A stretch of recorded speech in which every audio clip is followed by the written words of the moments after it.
Hello, and welcome to Small Biz Catalyst. I am your host, Ayisat Abilogun. Join me as we explore ways that we as small business owners can pay ourselves a growing six-figure salary without pulling out our hair. Whether you're a small business owner or an economic development professional, this show is for you. Let's explore together. Hi, everyone. Welcome again to Small Biz Catalyst. Today, I have a special guest for you. But before I introduce the guest, I want to share what this episode is about, especially for you as a small business owners. Have you ever wondered if you're a parent, this episode would actually be more interesting for you. Have you ever wondered what kids are learning about entrepreneurship today? Or maybe even have a kid enrolled in a college entrepreneurship program and you're wondering, what are they learning? Well, today we're going to debunk that through one of the schools, Paul Quinn College. We're going to debunk what they're doing about entrepreneurship, its impact on education. At the end of today's episode, you will learn the power of entrepreneurial courses and impactful entrepreneurial courses that are changing today's youth. You'll also learn how education can continuously fuel business growth and innovation. We want you as our listeners to discover practical ways to leverage educational resources and entrepreneurial programs to scale your business. All right. You might also learn some actionable strategies for building knowledge and skills that directly impact your bottom line, even when you have a limited time and budget. So let's dive in. Jeff, you are... No. Your title is way too cool. I want you to tell our audience who you are. And I especially want you to share your title because it ties into what we're doing. And we're going to just dig in a little bit into some things today. So share with our audience who you are and what you do. Absolutely. So my name is Jeff Meade. I'm the executive director of the Every Quinnite Is an Entrepreneur program at Paul Quinn College. Every Quinnite an entrepreneur. That is why I wanted you to introduce yourself because I think that is so cool. But I feel like it's not just a title. And even though it sounds almost like a motto, it feels like a mission. Can you tell us a little bit about that title, what it especially means for you and for Paul Quinn College? Right. No, that's a great question. So, at many schools, they have entrepreneurship centers, venture labs. And for us, we want to signal to the students exactly what we were doing. And so it really is about every Quinnite. Our name is Paul Quinn. So every Quinnite is an entrepreneur. And so that sets the bar of what we're trying to create at the school. They know they are expected to think and act like entrepreneurs. And that's been very powerful for us. And, as much as we are working on having students build businesses, it really is about how we can create that mindset. How do we actually get them to think and act like entrepreneurs? So for those of you who don't know where Paul Quinn College is or what it is, or maybe you're hearing about it for the first time, let me give you from some perspective. So Paul Quinn College is an HBCU, which means Historical Black College and University in Dallas, Texas. And so if you're ever in Dallas, Texas, and you're looking for an HBCU, we've got one right here in our backyard, okay? And they've got a great entrepreneurial program that I wanted to share with you today. I would love to know, first of all, what led you to this role as director of Every Quinnite an Entrepreneur? What was your journey there, and why Every Quinnite an Entrepreneur? Oh, that's a good question, a really good question, and one that I like telling. So for me, I've been an entrepreneur my whole life. The past 2 decades, I've started, grown, and scaled businesses. Right. I've been in the advertising and marketing industry for most of my life.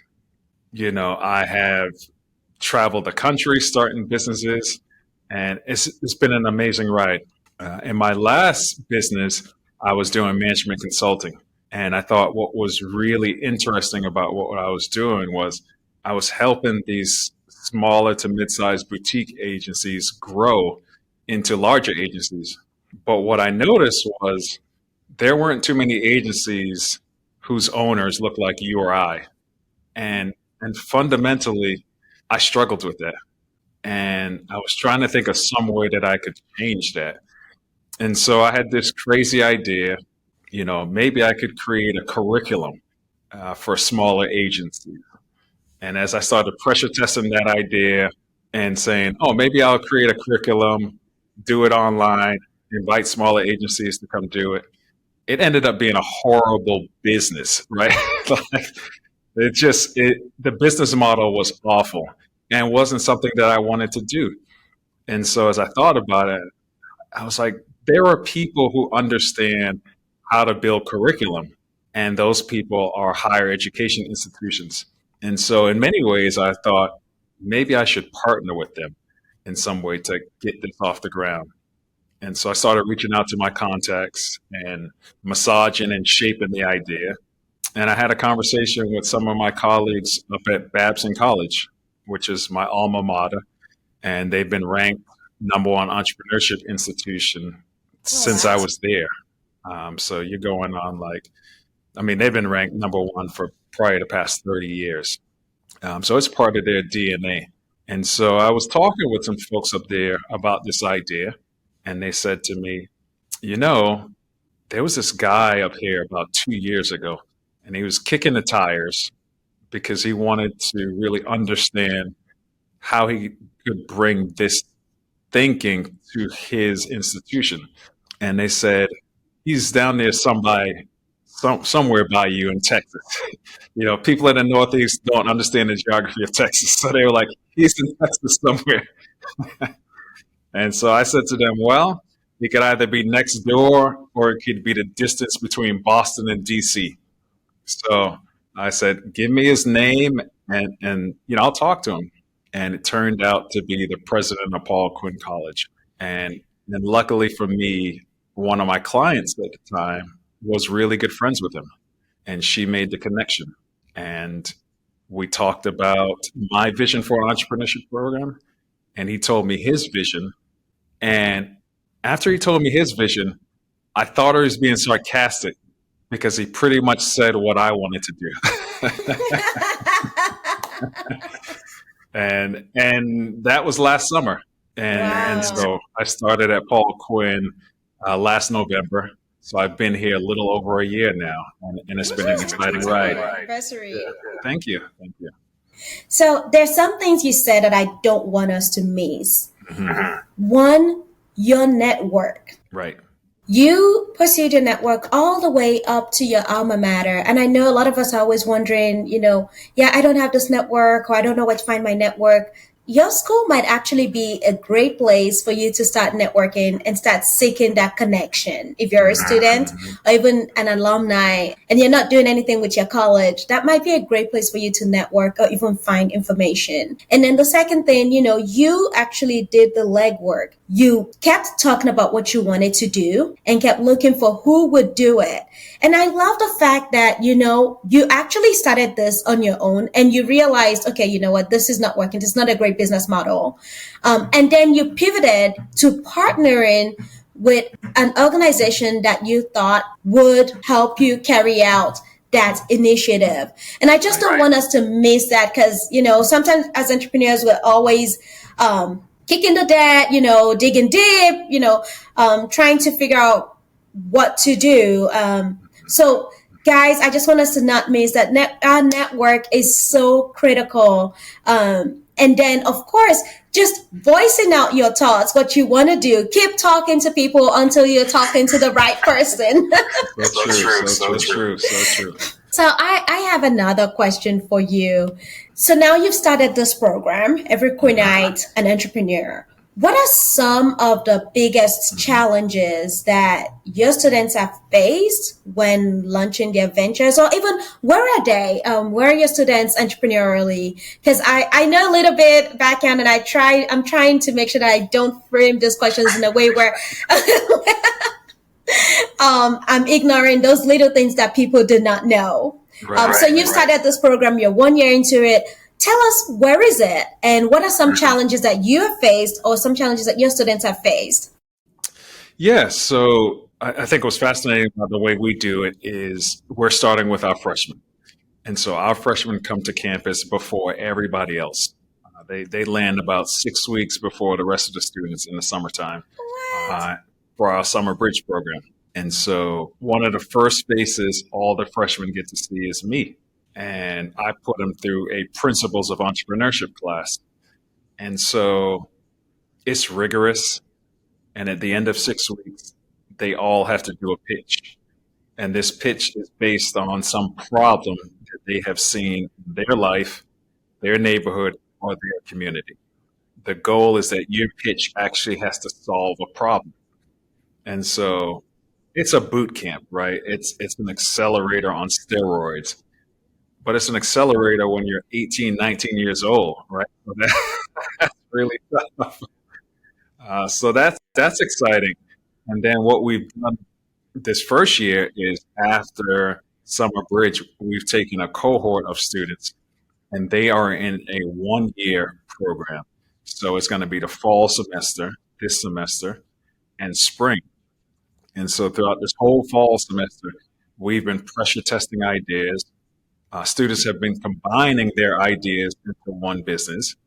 And then when they get back from the holidays, we will actually start investing in some of those businesses. So to your question about the challenge, one challenge that I didn't want our students to have was I didn't want them to come up with great ideas and we couldn't actually bring them to life. And so when I first got here, I just hit the street and I started fundraising.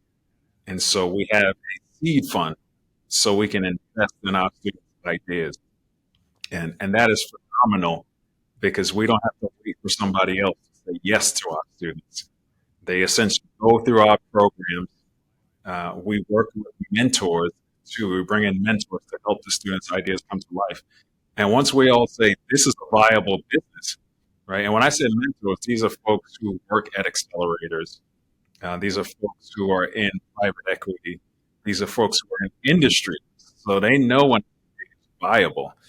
And our students get exposure to these types of mentors. Then we invest in it. And the hope is that when we invest, they can actually pay it back. My goal for the fund is for it to be a recyclable fund. So we've raised $100,000. And so we are willing to invest that amount of money into our students in the hopes that their businesses will actually grow and they can pay that money back so that we have that same amount of money for the freshmen that come in next year. And then we just keep recycling the fund, right? And so the biggest challenge that I see going forward is that our students come up with these ideas, but so many of our students are from under-resourced neighborhoods. And I think one of the drawbacks to that is they haven't been given too many opportunities to dream, right? It's almost like their childhood in terms of dreaming was cut short. Everything is based in this reality of, I just got to do this. I got to do X, Y, and Z.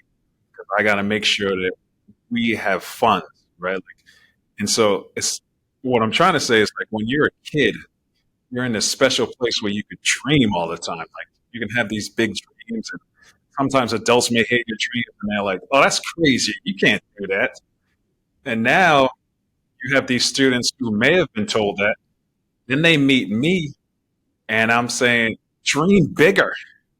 And they're like, you can see the tension and the nervousness. Like, I haven't done this in so long, so it's a muscle that I need to work. But it's fascinating that they come to me with ideas, and I'm like, that's great, but we can knock this out in a couple of months. What is this going to look like in 2 years, in 3 years? So I want you to dream bigger because that's the story I want you to tell. I don't want you to tell the story of business in 3 months. I want you to tell us the vision of what this looks like 5 years down the road, 10 years down the road. So this dreaming, this place where I'm like thinking on this like dream project, so to speak, that's my biggest challenge. Dream bigger and don't be afraid to fail. Classes. That's pretty cool. So I love the way you approach this. You came in, you're putting them through a boot camp, you're helping them think about solving real life problems. So it's not an hypothetical course. And that was one of the things that actually attracted me to what you guys were doing is you're keeping it real, Yes. for lack of a better term. And then you're supporting those ideas financially so that your students are actually they're not at any point in an hypothetical world. They're actually putting that every Quinnite, an entrepreneur, boots on, and and literally working through that, becoming an Absolutely. entrepreneur, all while being a student. Yeah. We have coined the term venture-based learning, and it really is about this learning that takes place inside of a business. And, I think me, like everybody else, as an outsider looking in, there was so much talk about does education, does schools really matter, right? Like, what's the ROI of going to school for 4 years? And there was so much talk about the stuff you learn in school, you can't really use it once you get out into the world of work. And I heard that, and I was like, some of the stuff you do just really isn't applicable to the real world. and and so what I try to do is combine the best of what school is, making sure that they understand the fundamentals, but actually putting them in places and situations where they're actually working on something that's meaningful, right? And I think it's analogous to if you were working at a really great company and they just always put you in professional development classes, right? And so you're learning and working at the same time, building skills that actually matter. And so that's what we're trying to do right now through the Every Quinnite Is Entrepreneur program.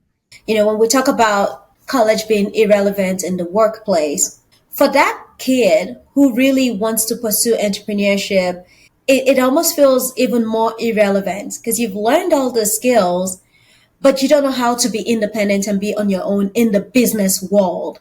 And I remember feeling that tug when I graduated college because I was like, you know what? I would love to be an entrepreneur, but I knew that I just could.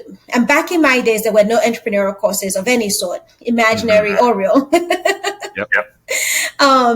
And so it was kind of like you had to get out, learn from a small firm, and then branch out on your own. And that's what I did. But I feel like you're almost bypassing that if you're able to grow in an environment where you're learning what it takes to start a business, grow a business right there in college. And by the time you graduate with all this other knowledge that you've gained, you can actually start applying the things you need into that business, which is pretty awesome. And I think we kind of glossed a little bit about this. These students are also learning to work together. Yes. So they're not necessarily solopreneurs, which again, for most endeavors, most pitches, people always they always want to know who's your co-founder or what does your team look like. So they're already building a team, which I just think is completely amazing. Yeah. And as you can imagine, when we first start, they're like, I would rather do this on my own, right? No one wants to do group stuff. But they start to see the benefits slowly. I mean, here and there, they're just like, such and such isn't doing this. And I'm like, this is what happens in the real world. You got to figure it out. So I can't help but dream 5-10 years ahead. Mm-hmm.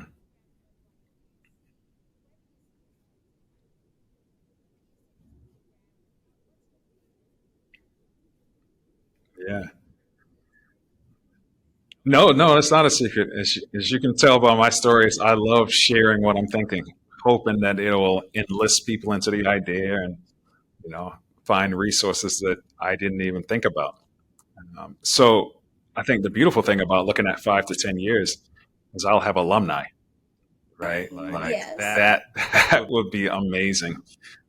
People who have gone through the program and can really see how it benefited them. I understand that everybody that goes through my program is not going to come out and start a startup business, right? And the genesis for this program, really, at least from our president, was really that employers were asking for employees that thought more entrepreneurially, right? So this was really a response to what employers were looking for. They wanted employees who were creative, who thought on their feet, who essentially could be entrepreneurs inside a large organization. So this was a response to what employers were looking for. And so we're really building it out so that not only are we responding to the workplace, but we're responding to what our community needs, right? This is how we can generate wealth in our communities. So that's really exciting. So on top of alumni, what I hope we will also have a physical building, right? Just that's all of our own. So in many ways, I see that being a maker space where our students are creating and bringing their ideas to life. And then also, what I've noticed in this past year is my vision was really built around startup entrepreneurship. And I realized that was a very myopic view, right? Because entrepreneurship comes in so many different shades. And so we're starting to look at acquisition entrepreneurship. And so if I look out 5 to 10 years, this program will also focus on startups. But increasingly, we're going to start shifting into more of a kind of private equity angel investor role. And that's just to capitalize on trends we see in the marketplace, right? Like there's so many baby boomers that have businesses that they need to get rid of. And we want to start looking at some of those businesses that are in South Dallas, so in our neighborhood, and invest in those businesses.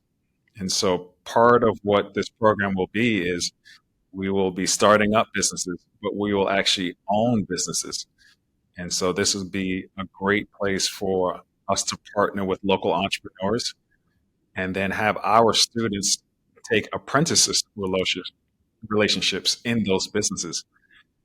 And so I think it's going to be amazing what this program can do to the entrepreneurship ecosystem in Dallas. Absolutely. It's going to be exciting. A lot of knowing that businesses specifically even in South Dallas would not die off is a great ROI of this program. Mm-hmm. Just looking forward, and that's pretty cool. So I always ask this one question in every episode, and I'm going to ask you, what advice do you have for today's entrepreneur? It's got to be what I tell my students: dream big, and then dream bigger. Right? I think far too often we take the right approach in terms of, I see a problem, let me think of how to solve it. But far too often, I don't see entrepreneurs thinking in terms of scale. How do I actually build a business that's bigger than me, right? Far too often, it's the entrepreneur wants to be the center and the face and really not focus on building an enterprise. So I would say dream bigger. So dream big and then dream bigger. That's great advice. How can our audience connect with you? And how can they find Paul Quinn? What appeal would you like to make to our audience? The biggest thing would be, if you want to find out more about us, go to paulquinn.edu /entrepreneurship. You can find a lot about our program and what we're trying to do. We are always looking for speakers who are willing to come into the classroom and talk to our students, right? The students are building real businesses. So the more that I can put professionals that have been through the ringer, right? Whether that's their own startup or in corporate America, right? And so if I'm teaching a section on marketing, and my marketing doesn't just focus on like 4 Ps and all that good stuff. We do that, but it's also, how do you get a customer? So if I can talk to people who work at marketing at companies and they can talk about how they do that, I think that stuff is beneficial. And so for me, it's how can I bring more professionals into the classroom? And then for any of those professionals that are willing to invest more, we are trying to have those professionals also be mentors. But that means tapping into the students more often. But at the very least, we love having professionals come into the classroom and talk to our students. Well, thank you so much for sharing that. And if you are excited about mentoring the next generation of entrepreneurs, you definitely want to go to paulquinn.com. And that's Paul, Paul, and Quinn is QUINN.edu/entrepreneurship. Just want to make sure for those who don't know, because Quinn could be spelled in so many different ways. Right.